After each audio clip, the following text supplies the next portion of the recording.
Assalamualaikum warahmatullahi wabarakatuh. Selamat datang di presentasi kami. Di sini kami akan membahas tentang geopolitik. Ada beberapa pembahasan yang akan kita bahas pada presentasi kali ini, yaitu yang pertama ada definisi geopolitik. Nanti terbagi menjadi dua, yaitu definisi secara etimologi dan definisi secara bahasa. Terus untuk sebab yang kedua ada teori-teori tentang geopolitik, di mana teori ini akan membahas beberapa teori geopolitik dari 3 pakar, yaitu ada Friedrich Ratzel, Rudolf Gehlen, dan Karl Haushofer. Terus sebab yang ketiga akan membahas tentang wawasan Nusantara, di mana pada bab wawasan Nusantara ini akan membahas tentang kedudukan wawasan Nusantara, fungsi wawasan Nusantara, dan tujuan wawasan Nusantara. Kita akan masuk ke bab yang pertama, definisi geopolitik. Secara etimologi, geopolitik itu terdiri dari dua kata, yaitu geo dan politik. Di mana geo sendiri atau geografi mempersoalkan tata ruang, yaitu sebuah sistem dalam hal menempati sebuah ruang di permukaan bumi. Pernyataan ini disampaikan oleh Preston A. James. Terus ada politik, yaitu kekuatan yang didasarkan pada pertimbangan-pertimbangan dasar dalam menentukan alternatif kebijaksanaan nasional untuk mewujudkan tujuan nasional.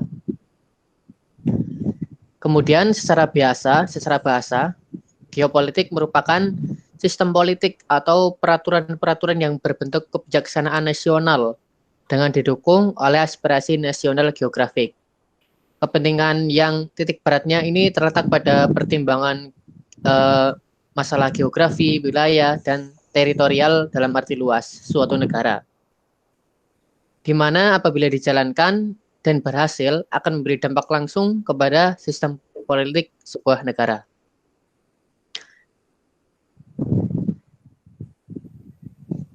Selanjutnya tentang teori geopolitik akan disampaikan oleh teman saya, Mas Aulia Oreobimo. Dipersilahkan.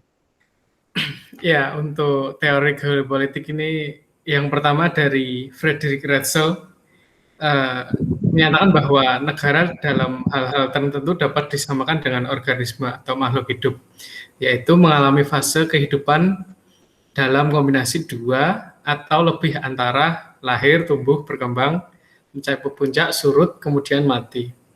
Inti ajarannya ini adalah ruang yang ditempati kelompok-kelompok politik atau negara-negara ini yang mengembangkan hukum ekspansionisme baik di gagasan, perutusan maupun bidang produk. Untuk selanjutnya, menurut Rudolf Gehlen, ini negara merupakan satuan dan sistem politik yang menyeluruh dan meliputi bidang geopolitik, ekonomi politik, demopolitik, sosial politik, dan keratopolitik. Sebagai organisme yang hidup dan bersifat intelektual, negara wajib dan harus mampu mempertahankan dan mengembangkan dirinya melalui ekspansi. Yang ketiga dari Karl Haushofer, itu melanjutkan pandangannya dari dua ahli yang sebelumnya, terutama pandangan tentang Lebensraum atau ruang hidup dan paham ekspansionisme. Ekspansionisme yaitu mengembangkan wilayahnya atau memperluas wilayahnya. Karl Haushofer mengungkapkan bahwa jika jumlah penduduk suatu wilayah negara semakin banyak sehingga luas wilayah tidak dapat menampung lagi, maka negara tersebut harus berupaya memperluas wilayahnya sebagai ruang hidup bagi warga negaranya.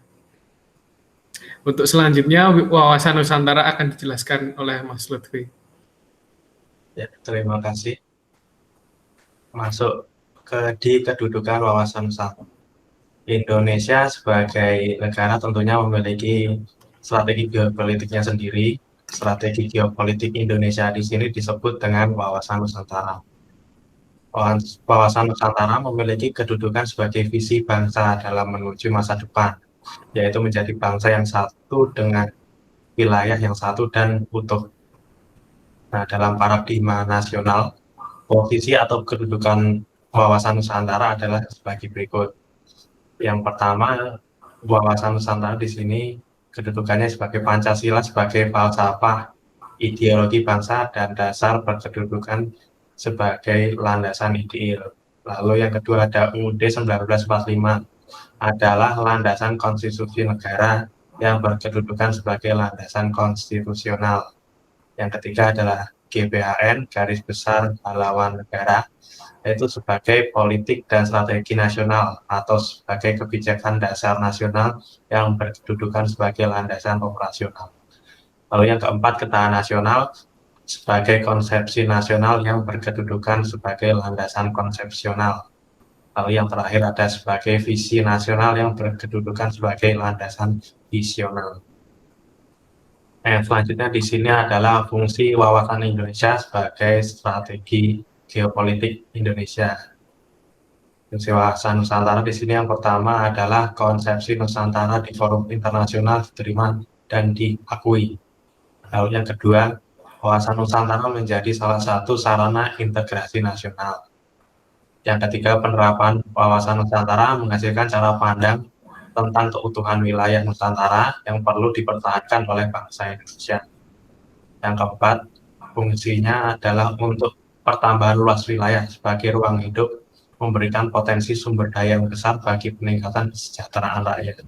Lalu yang fungsi terakhir adalah pertambahan luas wilayah teritorial Indonesia. Nah, tujuan wawasan Nusantara di sini dapat dibagi menjadi dua, yaitu tujuan keluar dan tujuan ke dalam.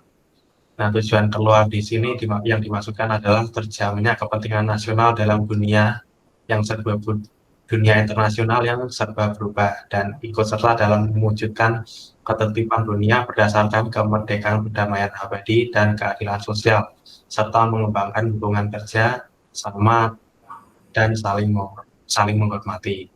Lalu yang tujuan ke dalam adalah menjamin persatuan dan kesatuan segenap aspek kehidupan nasional antara lain politik, ekonomi, sosial, budaya, pertahanan, dan keamanan.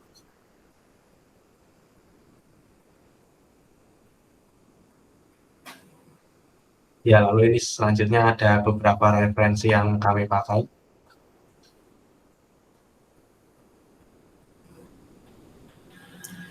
Mungkin kami.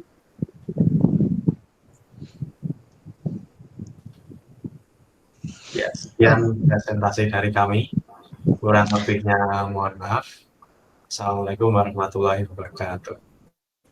Waalaikumsalam.